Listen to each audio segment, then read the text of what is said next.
Me gustaría que me digan si es que se está viendo la presentación. Sí, doctor. Sí, doctor. Ya. Si paso la diapositiva está bien, ¿no es cierto?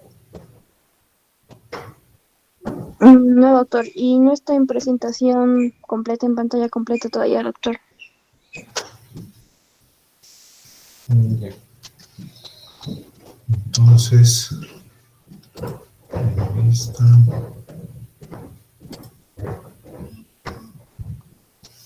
Ahora, Sí, doctor. Sí, doctor. ya. Y, les decía al principio de que es un tema muy frecuente en pediatría y en neonatología, porque la ictericia neonatal abarca al 60% de los recién nacidos de término y hasta un 80% de los recién nacidos pretérmino. Entonces su frecuencia es nomás elevada y eso nos obliga a nosotros de conocer mucho de lo que es la ictericia neonatal.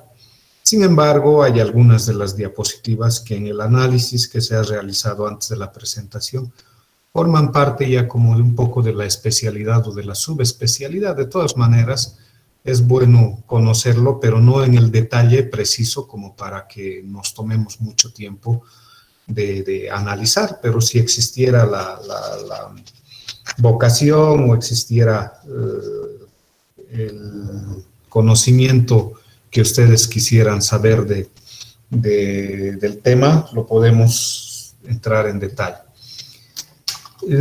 Dos conceptos que no son sinónimos, pero que en alguna literatura puede determinarse de manera indistinta, lo que es la ictericia y la hiperbilirrubinemia. Sin embargo, no es lo mismo. Ictericia es la coloración amarillenta que tiene la piel y las mucosas y que solo va a ser visible al ojo humano a partir de los 4 o 5 miligramos por decilitro, contrario a lo que es hiperbilirrubinemia, que es más allá de 2 miligramos por decilitro. O sea que existe ese rango entre los 2 y 4, el 2, 3 y 3.9 miligramos por decilitro, que no es visible al ojo humano, pero que sí a la espectrofotometría en la realización de los exámenes de hiperbilirrubinemia nos determina y hace la diferencia entre uno y otro término. La indirecta, cuando hay el predominio de la ictericia no conjugada, y la directa, cuando hay el predominio de la bilirrubina conjugada. Entonces eso hace de que nosotros podamos observar en nuestro recién nacido en una distribución cefalocaudal, cuya variabilidad de apreciación subjetiva es evidente porque para mí puede estar hasta los hombros y para otra persona puede estar hasta el ombligo, por así decirles. ¿Por qué? Porque es subjetiva, ¿no es cierto? Uno puede tener una apreciación visual mucho más certera que otra persona y eso hace precisamente la subjetividad de esta enfermedad. Y se hace subjetivo en estas zonas de Kramer, que son importantes de reconocer, ¿ya? Fíjense, la zona 1, 2, 3, 4 y 5. Zona 1 cuando tiene entre 4 y 7 miligramos por decilitro, zona 2, 5 a 8.5 miligramos por decilitro, zona 3, de 6 a 11.5 miligramos por decilitro, la zona 4, que va desde las rodillas hasta los tobillos, de 9 a 17 miligramos por decilitro, y la zona 5, que abarca las palmas y las plantas. Si ustedes ven un recién nacido que se encuentra en la zona 4 o en la zona 5, debe ser internado para su evaluación posterior en el hospital, o sea, de manera intrahospitalaria. No podemos mandar al paciente a la casa para luego hacer un control 24 horas después. Ya esta apreciación visual de las zonas 4 y 5 nos obliga a nosotros, a que nosotros nos obliga a nosotros a que manejemos al paciente de manera intrahospitalaria, internado con nuestro paciente para realizarle toda la gama de exámenes complementarios que sean necesarios para determinar qué tipo de predominio tiene y qué conducta vamos a seguir nosotros. Aquí hay una serie de factores predisponentes para la ictericia neonatal, fíjense: alimentación al pecho, la madre diabética, la edad gestacional menor a las 35 semanas, mayor circulación enterohepática, inmadurez transitoria del hígado, el aumento del metabolismo de los eritrocitos con una destrucción mayor en los primeros días, y la pérdida de peso del recién nacido que vaya a ser mayor al 5%, y obviamente que en la etapa neonatal, o en la etapa fetal, mejor dicho, el que se encarga de eliminar la bilirrubina es pues la placenta. Pero una vez que se corta el cordón umbilical, es esta independencia de la función placentaria la que colabora para que se presente mayor ictericia en el recién nacido. Se ha estudiado mucho en relación al metabolismo de la bilirrubina, y ustedes saben que la bilirrubina proviene de la hemoglobina, y la hemoglobina tiene dos componentes: el factor hem o hemo y el factor globina. La globina es una proteína que se reutiliza para volver a formar mayor cantidad de hemoglobina, pero es el factor hem el que va a sufrir el metabolismo a través de la presencia de una enzima que se llama hemoxigenasa, que es esta la que va a descomponer o metabolizar en dos componentes. La hemoxigenasa va a tener como resultado la producción de monóxido de carbono y de biliverdina, aparte de otros componentes como el hierro, que es también derivado de la hemoglobina. El hierro también se vuelve a reutilizar. Este es el primer paso del metabolismo de la bilirrubina. La biliverdina tiene otro paso metabólico que está catalizado por una enzima que se denomina biliverdina reductasa, y va a reducir la biliverdina en bilirrubina, en este caso bilirrubina no conjugada. Es esta, la bilirrubina no conjugada, la que va a ser transportada a través de los vasos sanguíneos hasta el hígado. Y lo que va a suceder es, si bien esto es de noviembre del 2017, fíjense, es del Pediatrics in Review, la bilirrubina no conjugada va a llegar al hígado y va a ser captado por las ligandinas Y y Z, y dentro del hepatocito va a ser conjugado. Fíjense, esto es de noviembre del año pasado, ya, es de noviembre del año pasado, y que prácticamente la actualización respecto del metabolismo de la bilirrubina va precisamente en algunos componentes que intervienen en la complicación más frecuente de la ictericia neonatal, que viene a ser, o más grave de la ictericia neonatal, que viene a ser el kernicterus y la encefalopatía hiperbilirubinémica. Les decía que una vez que se forma la bilirrubina no conjugada se une a la albúmina, y la albúmina es la que transporta a través de los vasos sanguíneos y llega al hígado. En el hígado es captada por las ligandinas Y y Z, y la bilirrubina, a través de la glucoronización por la enzima diglucoronil transferasa, conjuga la bilirrubina en precisamente bilirrubina conjugada, que es excretada a través de los conductos biliares hacia el intestino, y parte de ella es depositada en la vesícula biliar. Entonces, una vez en el intestino, la bilirrubina conjugada puede ser nuevamente descompuesta por las bacterias y entra en esta rama de la circulación enterohepática para entrar en ese círculo de bilirrubina no conjugada, que se vuelve a unir a la albúmina y vuelve a pasar por el hígado, y algunas de ellas en esta descomposición bacteriana se transforma en urobilinógeno.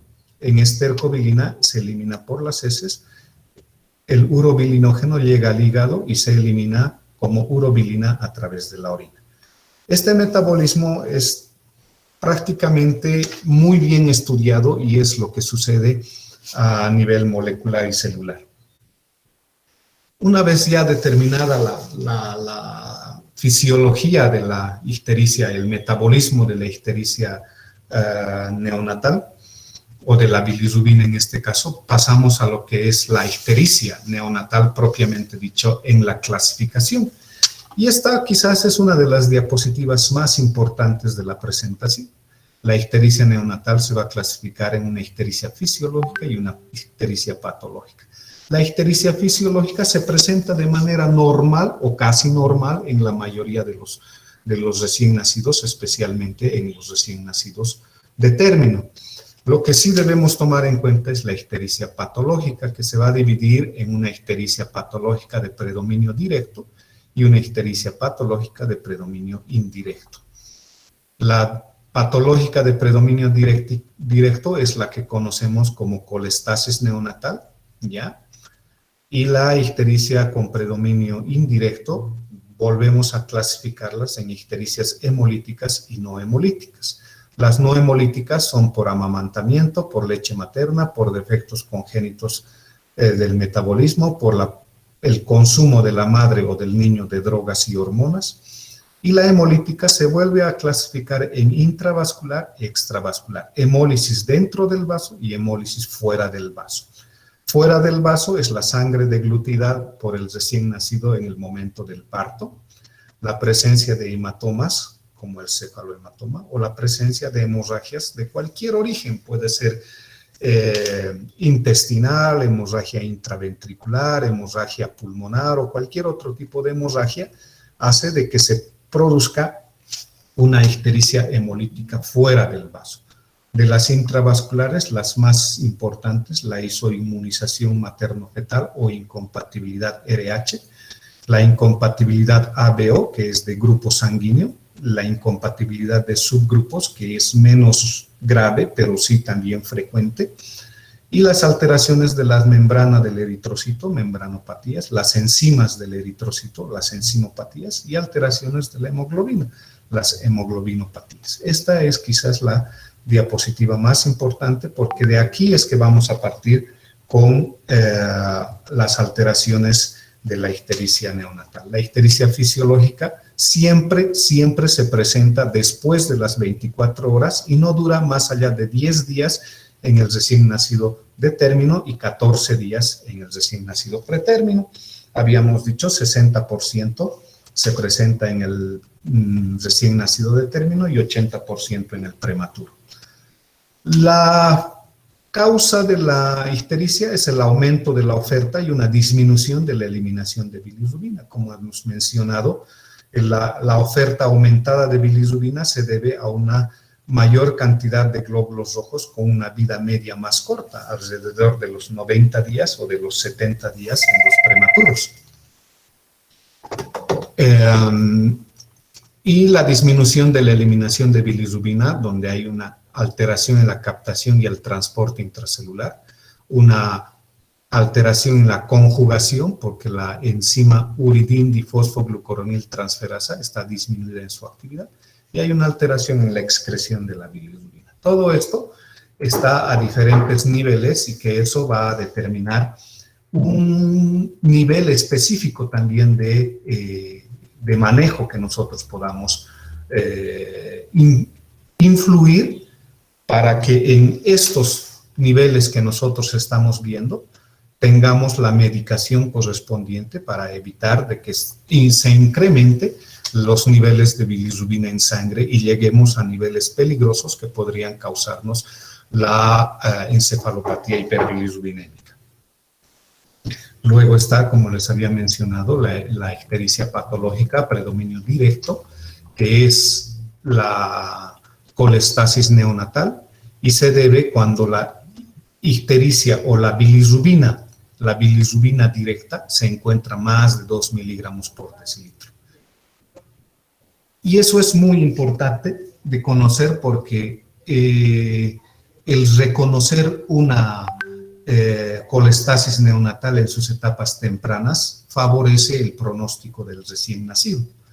Todo recién nacido que tenga una, y es pregunta de examen, ojo, o sea, que pónganle interés a esto por la importancia que tiene del pronóstico que vayamos a ofrecerle al recién nacido en días posteriores. Un recién nacido que se diagnostica y que se realiza el tratamiento de una colestasis neonatal antes de los 70 días, tiene mejor pronóstico y sobrevida mayor a los 5 años de la atresia de vías biliares, por ejemplo, y eso ofrecería a nuestro paciente ese lapso de tiempo de mayor sobrevida a los 5 años y de llegar a los 10 años completamente preparado para un trasplante hepático. Si hacemos el diagnóstico y el tratamiento pasados los 70 días, eso disminuye la sobrevida a los 5 años y obviamente perjudica en el pronóstico a los 10 años para poder realizar el trasplante hepático.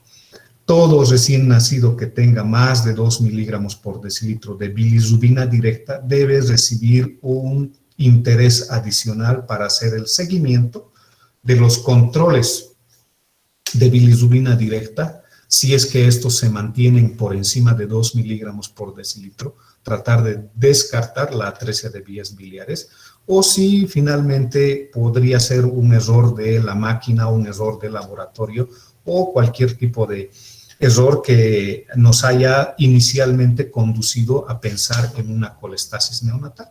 Y los niveles de bilirrubina directa bajan a menos de 2 miligramos por decilitro y se van acercando a los valores normales, que son de 0 a 0.4 miligramos en cualquiera de nosotros. Cualquiera de nosotros que nos hagamos una dosificación de bilirrubinemia, vamos a tener entre 0 y 0.4 miligramos por decilitro de bilirrubina directa. Les decía que la colestasis neonatal va a tener una reducción del flujo biliar. Esta reducción del flujo biliar puede ser causada por una enfermedad intrahepática o por una enfermedad extrahepática. Las intrahepáticas como que son un poco más raras, lesión del hepatocito, del conducto biliar con enfermedades virales, la hepatitis neonatal idiopática, la hipoplasia de los conductos biliares, el síndrome de Ala-Gille o el síndrome de Caroli, que son como que muy poco frecuentes, pero sí hay que darle mucho énfasis a la lesión u obstrucción del conducto biliar extrahepático. Aquí la atresia de vías biliares representa más allá del 30% de los casos y el quiste de colédoco un 10% adicional.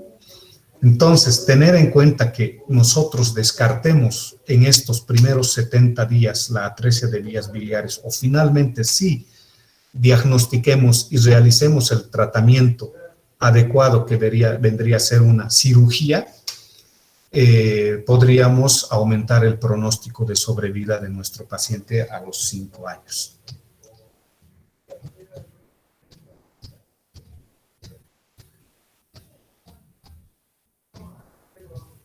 La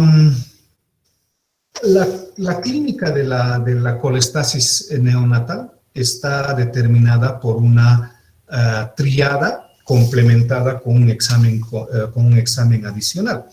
La triada es ictericia, coluria y acolia o hipocolia, que debe estar complementada quizás con una hepatomegalia en las etapas ya más avanzadas o ascitis, que también es de etapas avanzadas. Por eso la triada de sospecha viene con estas tres manifestaciones clínicas: ictericia más allá de los 14 días, coluria, que es la orina oscura, que puede ser parecida a la Fanta o parecida a la Coca-Cola. Ya cuando tenemos coluria extrema, puede parecerse a la Coca-Cola y prácticamente el pañal del recién nacido está manchado con un color muy parecido a este compuesto. Y la acolia o hipocolia, que son las heces color crema o blanquecinas, como si fuera tiza tiza molida, como dicen la mayoría de las publicaciones en la literatura. Y de estos tres, quizás el signo más sugerente viene a ser esto, de la acolia. Si nosotros encontramos a un paciente con acolia, obviamente va a estar acompañada de ictericia y coluria, ¿ya? Pero esto ya nos debería hacer sospechar en que nuestro paciente tiene una colestasis neonatal y de ellas la atresia de vías biliares viene a ser lo más significativo, ¿no es cierto? El tratamiento en este caso de la colestasis neonatal puede ir con un soporte nutricional y médico. Se ha utilizado el ácido ursodesoxicólico, se utiliza fenobarbital, se utiliza colestiramina, pero los resultados son un poco desalentadores porque no soluciona el cuadro cuando se trata de una atresia de vías biliares. Obviamente vamos a tener una deficiencia en las vitaminas liposolubles A, D, E y K y deben ser administrados por vía parenteral. Pero el tratamiento en este caso de la atresia de vías biliares tiene que ser un tratamiento paliativo con la operación de Kasai, que es la hepatoportoenteroanostomía en Y de Rux, y el tratamiento curativo que debe ser más o menos establecido alrededor de los 10 años, o sea que todo paciente que tiene atresia de vías biliares finalmente va a tener que llegar al trasplante hepático alrededor de los 10 años. Pero esto ya nos daría este lapso de tiempo para mejorar las condiciones nutricionales de nuestro paciente para que pueda ser sometido a ese trasplante hepático. En el entendido de que también debemos buscar un donador para que el trasplante hepático no tenga el rechazo inmune o hiperinmune, o agudo o hiperagudo, como ustedes conocen. ¿Cierto? Aquí vemos las características de la atresia de vías biliares que puede finalmente concluir en una cirrosis biliar secundaria por colangiopatía obstructiva, por fibrosis y obliteración del tracto biliar y que termina en una cirrosis biliar. Por eso es que el paciente al finalizar los 10 años o al acercarse a los 10 años debe someterse al trasplante hepático. Aquí tenemos la ictericia patológica con predominio de bilirrubina indirecta no hemolíticas, por amamantamiento, por leche materna, defectos metabólicos congénitos y uso de drogas, hormonas u otro tipo de medicamentos. Hay que hacer una clara diferenciación en la ictericia por lactancia materna, que se denomina ictericia precoz, y la ictericia tardía, que se debe por la leche materna. Son dos cosas diferentes. Por amamantamiento o lactancia materna es la ictericia precoz y la tardía es la ictericia por leche materna. Aquí está, fíjense, la tardía, ictericia por leche materna, y que se debe a una alteración de inhibidores que son aún no identificados, pero que ya algunos estudios han determinado que la leche materna tiene varios componentes, dentro de ellos los ácidos grasos, sobre todo los ácidos grasos libres, que se van a unir a la albúmina y van a desplazar a la bilirrubina de su sitio de unión, y eso hace de que se incrementen los valores de bilirrubina. El manejo de estos pacientes cuando tienen menos de 18 miligramos es reforzar la lactancia y mantener no solo la lactancia, sino conservar y reforzar la lactancia materna, y que puede ser complementada con leche de fórmula, y en aquellos que tengan más de 18 miligramos por decilitro tienen que ser sometidos a fototerapia. Fototerapia que más adelante vamos a entrar en detalle. La ictericia patológica de las hemolíticas intravasculares, las más importantes, la inmunización materno-fetal y la incompatibilidad ABO. Fíjense, todas estas patologías pueden causar ictericias muy importantes en el caso de la inmunización materno-fetal, que se que va a ser su próximo seminario, porque esto involucra al manejo obstétrico, ¿ya? Es pasaje en el segundo embarazo, es el pasaje de los anticuerpos RH negativos de la madre al feto en el segundo embarazo, y que van a producir la hemólisis dentro del feto de los eritrocitos, y el eritrocito positivo se va a ir destruyendo en moderada o en gran cantidad in útero, y los niños pueden nacer ya con ictericia o ya con alteraciones más importantes debido a complicaciones de la incompatibilidad ABO. De la incompatibilidad RH, mejor dicho. Esta sí es la incompatibilidad ABO. Se presenta siempre en las madres que tienen el grupo O y en los fetos del grupo A o del grupo B, o la combinación de ambos, AB. No puede existir incompatibilidad ABO cuando el niño es del grupo O. Eso es muy importante. No puede existir incompatibilidad de grupo cuando el feto es del grupo O. Eso por las obvias razones en las que el niño va a tener anticuerpos anti-A y anti-B dentro de la circulación fetal, y que cuando las madres puedan mezclar la sangre del grupo A o del grupo B, los anticuerpos van a inhibir o inhabilitar a estos eritrocitos del grupo A o del grupo B y no van a causar hemólisis. Por eso es que no se puede presentar hemólisis en los fetos que tienen el grupo O. Eso es muy importante. Ahora, un poco más raro vienen a ser las membranopatías, que pueden estar representadas por la esferocitosis y la eliptocitosis. Esto quiere decir que los eritrocitos no tienen esa forma bicóncava que habitualmente nos presenta la literatura y que la podemos observar en las presentaciones al microscopio.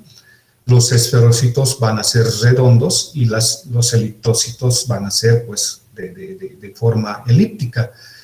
Pero el detalle es que estos eritrocitos o la forma de estos eritrocitos no permite la deformación en la microvasculatura y por lo tanto van a sufrir alteraciones en el citoesqueleto y van a romperse o lisarse en la microvasculatura y van a aportar mayor cantidad de hemoglobina libre, y esto se va a transformar finalmente en bilirrubina, ¿no es cierto? O sea, un eritrocito normal puede deformarse fácilmente para pasar por la microvasculatura, especialmente del vaso, y que si no son eritrocitos muy viejos o senescentes, bueno, pues van a pasar la prueba y van a seguir circulando. Si son eritrocitos senescentes, se destruirán en el vaso, y peor aún, si son esferocitos o eliptocitos, se van a destruir en el vaso y van a aportar gran cantidad de hemoglobina y de, finalmente, bilirrubina, aumentando los niveles de este componente en sangre. Lo mismo sucede con las enzimopatías, con la deficiencia de glucosa 6-fosfato deshidrogenasa y deficiencia de piruvato quinasa, que son dos enzimas del eritrocito que al estar en menor cantidad van a tener alteraciones en su vida media y van a ser eliminadas rápidamente. Las alteraciones de la hemoglobina, las hemoglobinopatías, la talasemia alfa y la talasemia beta, pueden también causar lisis de los eritrocitos y aumentar la cantidad de bilirrubina. En esta diapositiva, la ictericia patológica indirecta hemolítica extravascular, está la sangre que degluta el recién nacido en el momento del parto, los hematomas que se producen en cualquier nivel, en el cefalohematoma o el caput sucedáneo, y las hemorragias también a diferentes niveles. Esto hace de que pueda tener, en el caso del cefalohematoma, grandes colecciones de sangre que están fuera del vaso pero que en el momento del metabolismo, la cantidad de bilirrubina que se forma fuera del vaso es absorbido al intravascular por la albúmina, es transportado hasta el hígado y sigue el curso natural del metabolismo de la bilirrubina. Obviamente aumentando los niveles de bilirrubina indirecta a nivel del intravascular, y nosotros podemos medir eso en nuestro paciente solicitando bilirrubina indirecta. Eso hace de que pueda, incluso estas colecciones de sangre que vemos acá en estas tomografías, puedan producir la liberación de grandes cantidades de bilirrubina que en ocasiones superan los 18 miligramos que habíamos visto y que obviamente van a necesitar tratamiento con fototerapia o exsanguíneo transfusivo. La sangre deglutida durante el parto también, y hay métodos bioquímicos para diferenciar la sangre que ha deglutido el recién nacido, que proviene de la madre, y la sangre que proviene del feto en el caso de una hemorragia gastrointestinal. Pero eso como que ya es más de especialidad, ¿no es cierto? ¿Cómo hacemos el diagnóstico? Pues los antecedentes perinatales, la presencia de coloración amarillenta y la velocidad de ascenso, ¿no es cierto? Si el día lunes nace el paciente, el martes lo vemos muy amarillo, el miércoles demasiado amarillo, entonces ahí sospecharemos de que existe alteración del metabolismo de la bilirrubina y tendremos que realizar los exámenes complementarios. ¿Qué exámenes debemos pedir? El grupo sanguíneo, el factor RH, el CUMS directo en el niño, el CUMS indirecto en la madre. Es necesario hacer el hemograma para determinar la cantidad de hemoglobina y hematocrito. Es necesario solicitar el recuento de reticulocitos y se puede pedir un frotis periférico para determinar las características de los eritrocitos. En este caso podremos ver eliptocitos o esferocitos en el caso de que se trate de alteraciones en la membrana de los eritrocitos. Nunca debemos olvidarnos de pedir una concentración de albúmina, porque la hipoalbuminemia también está relacionada a mayor cantidad de bilirrubina libre, que luego va a ser la que va a penetrar la barrera hematoencefálica y causar la encefalopatía hiperbilirrubinémica. Fíjense, esto es un organizador gráfico en el que vemos qué exámenes debemos pedir y qué es lo que podemos encontrar, ¿no es cierto? De todas maneras, el solicitar los exámenes básicos y la dosificación de bilirrubinas, tanto directa como indirecta, nos va a ayudar a tomar las decisiones correspondientes para ir siguiendo en una de las direcciones. Si es indirecta o es directa, entonces ya tomaremos otro tipo de exámenes complementarios que nos van a ayudar a finalmente llegar al diagnóstico y al tratamiento que vamos a realizar. Esto existe en todos los libros, en toda la literatura, y determina el riesgo bajo, intermedio y alto cuando nosotros podemos o queremos predecir el riesgo de hiperbilirrubinemia en un recién nacido. Esto como que no es motivo de un análisis al detalle, porque, bueno, pues si tenemos el valor de bilirrubina, echaremos mano de este nomograma y luego, dependiendo de las horas que tiene nuestro paciente, las horas postnatales y la cantidad de bilirrubina sérica, lo ubicaremos en uno de estos sitios de riesgo bajo, intermedio o alto, y que dependiendo de la progresión que tenga nuestra cantidad de bilirrubinas, podemos proyectar nuestro tratamiento y determinar qué conducta vamos a seguir. Fíjense lo que sucede. La encefalopatía hiperbilirrubinémica es cuando se ha determinado valores muy elevados de bilirrubina en sangre.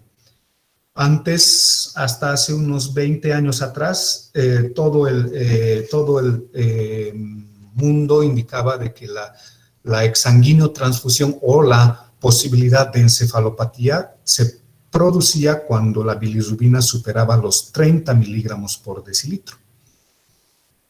¿Esto por qué? Porque mucho más antes, hace unos 40 años atrás, había el miedo a que los niños sobrepasen los 20 miligramos por decilitro.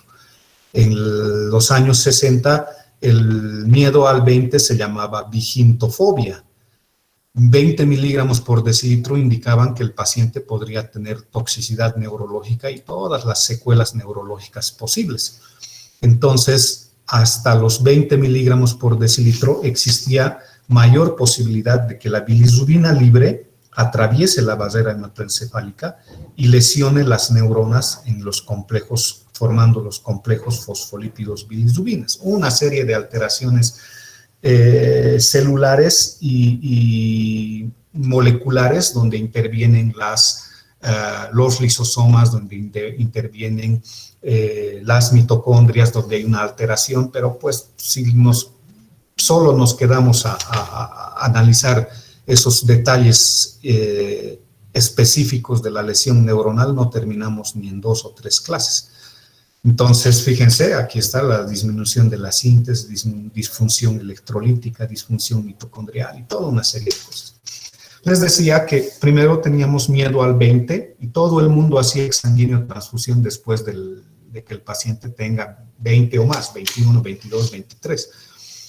Y eso llevó a una cantidad exagerada de exsanguíneo transfusiones, incluso en pacientes que no necesitaban el procedimiento.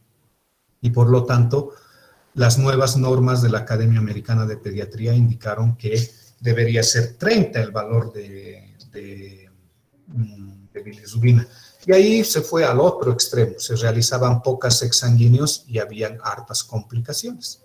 Entonces, ahora, y esto es pregunta de examen, ahora se realiza cuando la bilirrubina se encuentra por encima de 25 miligramos por decilitro.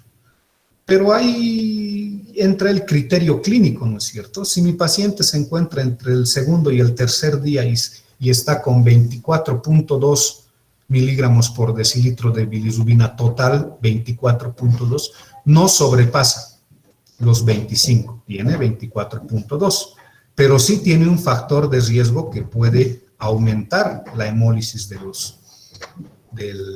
los eritrocitos. Entonces, no deberíamos, en el análisis y en el razonamiento clínico, no deberíamos esperar a que pase 25 miligramos, aumentando el riesgo de encefalopatía, y realizarle la exsanguíneo transfusión antes de que llegue a los 25. Eso ya es un criterio clínico individual, ¿no es cierto? Pero que debe estar sustentado y argumentado precisamente por lo que les menciono. Y esta encefalopatía hiperbilirrubinémica tiene 3 fases, 1, 2 y 3. En la primera fase hay letargo, hipotonía, succión pobre. En la fase intermedia, estupor, irritabilidad e hipertonía. Y en la fase ya avanzada, fíjense, opistótonos, llanto agudo, anorexia, apnea, fiebre, estupor, coma, muerte. Tienen lesiones neurológicas muy importantes que llevan a una parálisis cerebral del paciente, que luego se hace un complejo problema no solo familiar, sino también social, ¿no es cierto? Tener un paciente con complicaciones neurológicas es siempre de un manejo más delicado. Ahí está, les decía, retardo mental, parálisis cerebral, atetosis, corioatetosis bilateral, signos extrapiramidales, que eso entorpecen ya el manejo de nuestro paciente.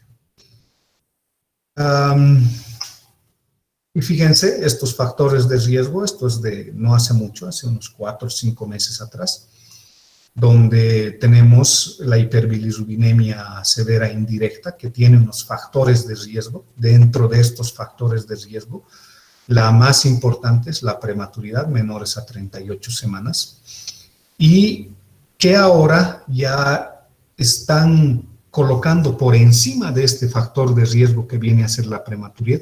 La prematuridad es el momento en el que nosotros damos de alta a nuestro recién nacido. Ya muchos de nosotros sabemos de que en los seguros y en los hospitales públicos el paciente nacido por parto puede irse antes de las 24 horas de vida al domicilio después de un parto normal. Y después de una operación cesárea puede irse a las 48 horas del nacimiento. Y eso interfiere en la evaluación posterior del neonatólogo para ver si nuestro paciente está desarrollando ictericia neonatal, porque si echamos mano del concepto de ictericia fisiológica, dice que se presenta después de las 24 horas de vida. En este caso, nosotros ya no lo vemos y eso entorpece nuestra evaluación posterior. En China hay un estudio del 2015 en el que mantienen a los niños. China, que es el país más poblado del mundo, mantienen a los recién nacidos hasta el día 5 de vida en el hospital para la evaluación de ictericia. Obviamente que en China tienen otros factores de riesgo, como alteraciones de la hemoglobina, como alteraciones de las enzimas o de la membrana del eritrocito, y eso hace como que una mayor frecuencia de ictericia por otro tipo de causas. Entonces, aún así, el costo que significa de mantener al recién nacido 5 días en el hospital es muy elevado. Y obviamente no nacen miles, ¿no es cierto? Nacen, no sé, 10 miles o 100 miles en China. En Estados Unidos, en una época muy parecida, el 2016, hicieron también un estudio de que para ellos es mucho más barato el de mandarles rápido a la casa, pero contratar un personal de salud que haga el seguimiento en domicilio de la posibilidad de que los recién nacidos estén desarrollando ictericia. Por eso es que ahora el alta que nosotros decidimos en nuestro paciente se constituye en el factor más importante para el desarrollo de ictericia neonatal, incluso por encima de la prematurez. Ya luego los otros que ya hemos mencionado también están considerados en este caso. Esto de hace casi un año, ya no muy antiguo, pero es más o menos el algoritmo que sucede cuando nosotros llegamos finalmente a la muerte celular en la lesión neuronal que se ha mencionado, en este caso de la encefalopatía hiperbilirubinémica. Y fíjense lo que sucede cuando existen niveles elevados dentro del sistema nervioso central. Hay una lesión de la membrana y despolarización, con aumento del glutamato, una disminución del ATP y aumento o liberación del citocromo C, que van a aumentar el calcio citosólico o activar a las caspasas, que son unas enzimas que se han descubierto hace no mucho, hace quizás unos 10 o 12 años, y que están relacionados con mecanismos proapoptóticos. Y además hay una liberación de radicales libres que finalmente va a producir la necrosis o apoptosis de la célula neuronal. Esto ya está determinado como el mecanismo fisiopatológico de la muerte neuronal en los pacientes con encefalopatía hiperbilirubinémica. El tratamiento, hay 3 tipos de tratamiento: medicamentos, fototerapia y exsanguíneo-transfusión. Afortunadamente, este tipo de fototerapia, que es la luz LED, los diodos emisores de luz, la luz azul que ustedes ven, ya lo tienen disponible la totalidad de los centros de salud públicos y privados, o sea que desde hace mucho tiempo ya. Incluida la manta de fibra óptica, que ya existe en muchos de los hospitales. El Seguro Universitario tiene una manta de fibra óptica espectacular que nos ayuda al tratamiento. La exsanguíneo-transfusión, que es el procedimiento invasivo para el recambio de sangre del recién nacido y evitar la lesión neuronal. El tratamiento con fenobarbital, que es un inductor del metabolismo hepático, la colestiramina, que ayuda a disminuir la circulación enterohepática. Eso nos ayuda bastante. Fíjense los mecanismos que se producen con la fototerapia, que es la más difundida, es la fotooxidación y la fotoisomerización, estructural y configuracional. Finalmente, la más importante es la producción de lumibilirrubina o lumirrubina, que excreta de mejor manera la bilirrubina a través de los conductos hepáticos y finalmente llega al intestino, disminuye la circulación enterohepática y eso ayuda a que se elimine con mayor frecuencia la bilirrubina del intestino. No es utilizar la fototerapia y mantener al niño bajo una luz blanca o una luz azul. Cualquiera de las dos es efectiva. Igual de efectiva, quizás el tiempo de tratamiento con la luz azul es menor, por eso es que cada vez se utiliza más la luz azul. Pero, ¿qué recomendaciones para que el recién nacido tenga menor cantidad de ropa? Por ejemplo, aquí cerca del 30% del cuerpo o 40% del cuerpo está cubierto por el pañal y es esa cantidad de porcentaje de piel en la que no actúa la luz y por lo tanto debería reducirse esto. No se debe interrumpir la lactancia, se saca al niño de la fototerapia y se le invita a la mamá a pasar por neonatología para que pueda dar el pecho. Eso mantiene el estado de hidratación en el paciente y evita otro tipo de complicaciones.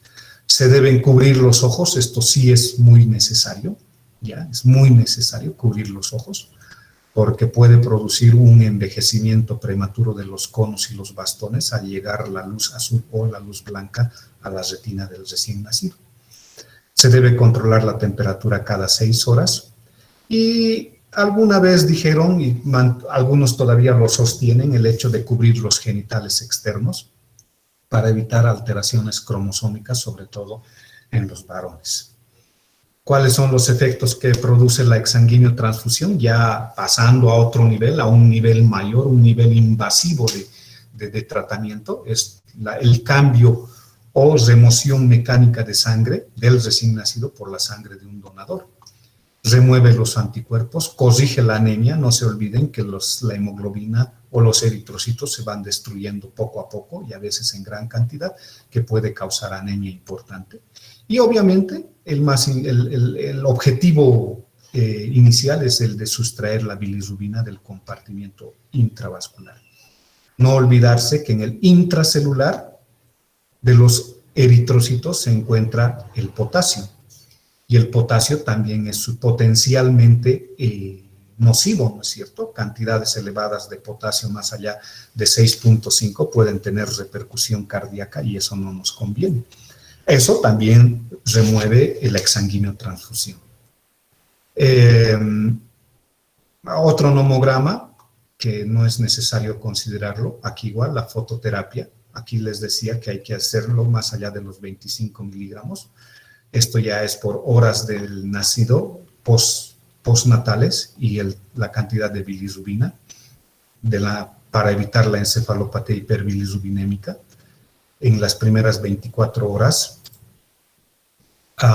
en niveles de 15 a 18 y después de ellas niveles más allá de los 25. Pero ya en noviembre del 2020 como que han cambiado los niveles de fototerapia de acuerdo a las semanas de vida del recién nacido. A las semanas de vida del recién nacido en la edad gestacional al nacimiento, ¿no es cierto? Eso es obvio.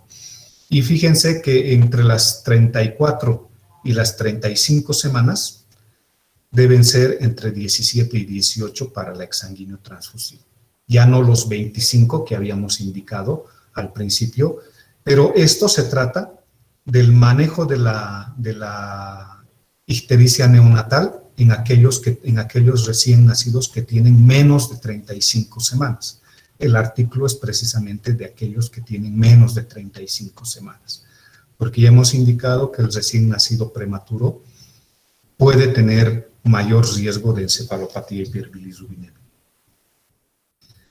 Se han utilizado mesoporfirina estaño, que inhibe el catabolismo del hemo, el fenobarbital, que les decía, es un inductor enzimático, mejora la captación, mejora la conjugación y mejora la excreción. Y la colestiramina, el colestipol, el agar, el carbón activado reducen la absorción enteral de bilirrubina, pero se debe utilizar más allá de las 24 horas de vida. Si alguien tiene una pregunta o algo que quiera comentar, creo que hemos tardado justo 50 minutos, cosa de que no sea muy cansador y tediosa la presentación. Ya les he dicho, puede este tema abarcar incluso todo el primer parcial de pediatría, pero no ese es el objetivo, ¿no es cierto? El objetivo es que sepan el manejo, la identificación de los factores de riesgo, la identificación del recién nacido que debe ser sometido a análisis para determinar los niveles de bilirrubina y así seguir una conducta que sea lo más óptima para nuestro recién nacido. ¿Preguntas, dudas o algo que quieran saber?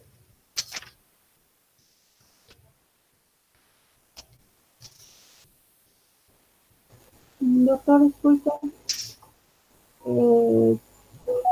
La infección de la bilirrubina de lactancia, ¿ahí es aconsejable quitar la lactancia o no, doctor? Un poco recordando los dos fenómenos que se producen en el recién nacido con la ictericia precoz y la ictericia tardía. La ictericia precoz es por lactancia o amamantamiento, o sea, en el proceso mismo de darle pecho al niño. Ahí lo que sucede es una disminución de la frecuencia con la que se debe dar o con la que realmente se debería dar la alimentación al pecho. Sucede con más frecuencia en las madres primerizas que dicen no tengo leche y no le doy, le dan pecho cada 4, cada 5, cada 6 horas y obviamente el aporte que reciben los niños es menor. En este caso, los niños sufren 3 fenómenos importantes. 1 es la ictericia, 2 es la deshidratación y 3 es la hipernatremia. Y esto se debe precisamente a la falta de aporte que se presenta en los primeros días de vida. El niño no tiene la fuerza suficiente para succionar, la madre no tiene la voluntad y en nuestro medio, crean o no, hay madres que no tienen la voluntad de darle el pecho porque dicen, bueno, no y prefiero esperar a que me salga leche o no sé, cualquier pretexto pueden colocar, ¿no es cierto?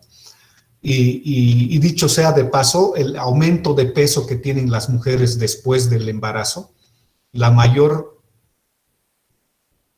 probabilidad o la mayor parte de recuperar el peso previo al embarazo es precisamente darle de lactar al bebé, ¿no es cierto? Porque eso consume las calorías de la madre, toda una serie de cosas. Pero bueno, eso por un lado. La otra es la ictericia por leche materna. La leche materna hasta hace unos 20 años decían que tenía, no más, menos, unos 15 años decían que tenía un componente que todavía lo tienen, pero que ya ha perdido la importancia, era el 4,20-pregnanediol. Este componente pensaban que era el responsable máximo de la ictericia cuando les dábamos leche materna exclusiva o lactancia materna, leche materna exclusiva, recibían leche materna exclusiva. Pero ya después se quitó la importancia a este componente y se dio más importancia a los ácidos grasos libres de la leche materna que compiten con la albúmina para su unión con la bilirrubina. Entonces, eso hace de que el bebé que está recibiendo leche materna exclusiva pueda tener más probabilidad de ictericia. En un principio dijeron, bueno, pues se suspende 2 días la leche, 2 días la lactancia y luego se recupera después de 2 días y los niveles bajan. Los niveles bajaban, es cierto, mejoraban notablemente los niños, pero el retomar la lactancia materna ya se consideró un problema adicional. Después de 2 días el bebé ya estaba acostumbrado a la fórmula, al biberón, la madre ya estaba acostumbrado a no dar el pecho y retomar la lactancia materna era muy complicado. Por lo tanto, las últimas recomendaciones desde hace unos 7 o 10 años atrás es que no se debe suspender la lactancia materna, no se debe suspender la leche materna, pero sí se puede introducir en horarios alternos leche de fórmula. Y eso ayuda a como que a disminuir los niveles de bilirrubina en este tipo de pacientes. No es tan, parece muy complejo el manejo, pero en realidad es muy fácil. Una vez que vean un neonato con ictericia y empiecen el tratamiento, ustedes van a ver de que no van a tener problemas. ¿Qué otras preguntas o dudas? Gracias, Vanessa, por la pregunta.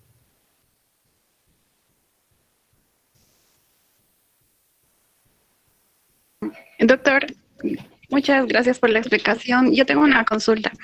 En nuestro medio, algunas veces se ve que se les indica cuando el paciente tiene ictericia, en este caso podría ser leve, que se los ponga a los niños al sol. ¿Esto debería ser sustituido por las herramientas en cuanto a fototerapia que nos ha mostrado? ¿O a ciertos pacientes aún se les podría indicar que se realice eso? Buena la pregunta y la respuesta es aún más interesante. ¿Funciona la luz del sol para el tratamiento de la ictericia? Sí, funciona. Y eso se logró ver en dos situaciones en la historia de la medicina. Hace muchos años atrás, cuando era muy frecuente la isoinmunización materno-fetal, veían que los niños de la nursery, o sea, de la sala de neonatología, los que estaban cerca de la ventana no tenían ictericia, pero los que estaban lejos de la ventana tenían ictericia. Y bueno, pues investigaron y vieron alguna otra relación con este fenómeno. Y cuando se estaba realizando la dosificación de bilirrubinas en pacientes muy ictéricos, dos enfermeras, que en esa época las enfermeras eran las monjitas, habían tomado muestras de varios pacientes con ictericia en zona 5 de Kramer. O sea, imagínense, se los veía claramente amarillos. Pero de algunos pacientes se habían olvidado el de procesar las muestras porque las dejaron encima de la ventana. Y cuando procesaron las muestras determinaron que los niveles de bilirrubina no coincidían con los niveles clínicos. Si están en un nivel 5 o en una fase 5 de Kramer, deben tener por lo menos 15, 18 o 20 de bilirrubina. Y estos niños tenían menos niveles de bilirrubina y ahí realizaron la asociación entre la luz y la descomposición de la bilirrubina y se empezó a hacer varios estudios y perfecto. Y de ahí es que recomendaron mucho el hecho de exponer a los niños al sol y crean o no, incluso hasta determinaron el horario, que es mejor de 3 a 4 de la tarde o de 10 a 11 de la mañana, porque los niveles de las radiaciones son menores y que no sé qué. Pero, e incluso en nuestro medio, en Cochabamba, viendo la historia de la medicina en Cochabamba, también se recomendaba y grandes profesionales recomendaban porque era una práctica común. Se hizo el seguimiento de estos pacientes y encontraron algunas consecuencias que no eran favorables. Primero, que aquellos pacientes que habían sido sometidos en su edad neonatal a la exposición al sol tuvieron una mayor frecuencia de cáncer de piel a edades más tempranas. Y obviamente que la relación, y ahora que existen una serie de estudios o de relaciones matemáticas que se deben seguir y factores matemáticos o propuestas, no sé, en investigación para tener una significancia estadística, no deben ser los más apropiados, pero en esa época dijeron existe mayor riesgo de cáncer de piel a edades más tempranas y es mejor no recomendar.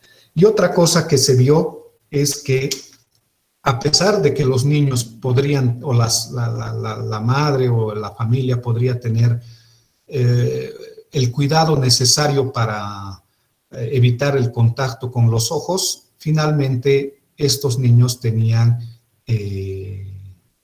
alteración a nivel de la retina, con un envejecimiento de los conos y de los bastones. Entonces, esos dos riesgos hacen de que no se recomiende y entra en juego con mayores beneficios el fenobarbital, que en etapas un poco tempranas, con bilirrubinas que van entre 10 y 14 o 15 miligramos por decilitro, tenemos un buen rango de seguridad para que nuestro paciente no llegue a los 18 o no llegue a los 20 o 25 para realizar la exsanguíneo-transfusión, o que tengan que ser internados para recibir fototerapia. Entonces, personalmente, no recomiendo y siempre indico de que es mejor utilizar el fenobarbital a que, bueno, pues en 30 años o en 40 años yo a ese neonato tal vez ya no lo vea, ¿no es cierto? Y si tiene algún riesgo incrementado de un CA de piel, no me gustaría ser el responsable, ¿no?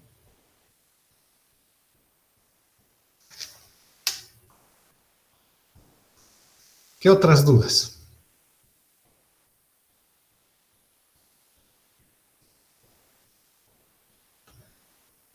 Bueno, pues justo 60 minutos con preguntas y respuestas. Un gusto. Me voy a disculpar al final de la clase de enfermedad hemorrágica del recién nacido, que llevé en un pendrive de acá para dar mi clase a las 4 de la tarde, pero se ha perdido y no encuentro. Tengo la clase, ya está preparada, y voy a encontrar un campito. Esa es más sencilla, no dura más allá de 35, 40 minutos, pero es importante porque forma parte del manejo del recién nacido. Entonces voy a programar tal vez con Mimir Rioja para que ustedes les comunique para reponer esa clase, por favor, y disculpas ya tarde, mis disculpas, pero lo siento, no ha sido algo voluntario. Nos veríamos en las clases prácticas, en habilidades, ya como hemos quedado con mis grupos, y a los demás un gusto haberles ofrecido algo de conocimiento, y si tienen alguna duda siempre estoy dispuesto en el correo institucional o aquí en la oficina de la dirección de carrera. Gracias, estimados estudiantes, que pasen una buena tarde, cuídense y nos vemos en la siguiente clase. Hasta luego. Gracias.